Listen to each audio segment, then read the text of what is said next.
Mais une dernière question rapidement. Faut-il négocier ou pas avec le M23? Avec le M23? Oui. Est-ce que je dois répondre à cette question? Pour recouvrer la paix. Puisqu'ils ont la puissance. Mais vous n'aurez pas la paix avec le M23.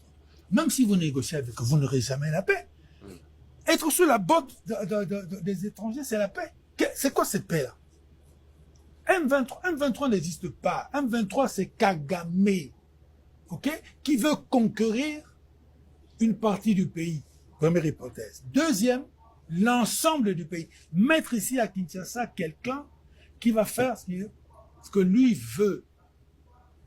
Témoin, je ressuscite les images de musée Laurent Désiré Kabila. Il a dit clairement, je cite de mémoire, ils veulent que je fasse ce qu'ils veulent. Ils veulent des carrés miniers, ils veulent des espaces pour prendre le bois, ils veulent...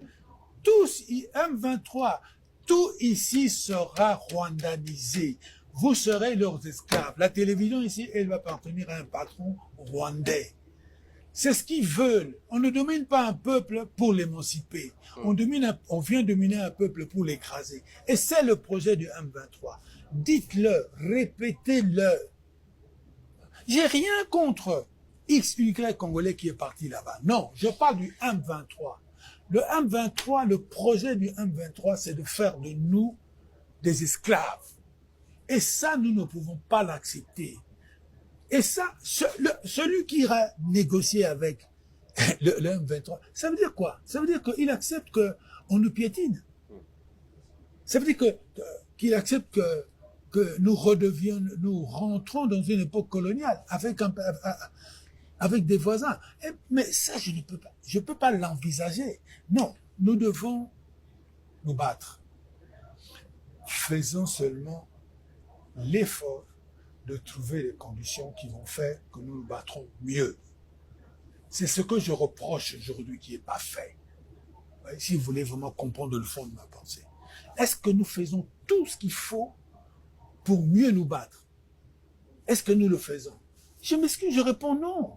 Et là, quand je dis ça, je ne pointe pas le doigt ni au ministre de la Défense nationale. Je pointe le doigt vers la nation.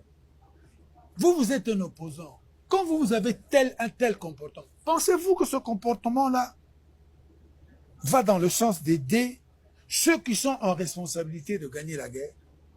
Pourquoi pensez-vous, pourquoi une partie de notre opposition pense que si les FARDC gagnent, ça veut dire que Tshisekedi a gagné? C'est pas ça, c'est le pays qui doit gagner. Comme hier, c'était pas Kabila qui gagnait, c'était le pays qui gagnait. C'est cette idéologie-là qu'il faut mettre dans la tête des dirigeants, tous, du pouvoir et de l'opposition. Le pouvoir, il y a bas, mais le pouvoir, il y a bisso. C'est faux.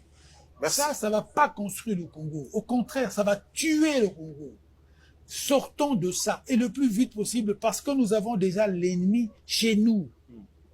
Et l'ennemi, il a des associés visibles et invisibles. Et les associés invisibles, ils vont sortir du sud ici. Ils vont nous attaquer au sud ici, et peut-être même au nord. Corneille Nangaa n'hésite d'ailleurs pas à le dire. Merci, M. Kambila. Nous terminons cette émission. C'est moi qui vous remercie de me donner la possibilité de tenir un discours que je n'entends pas beaucoup.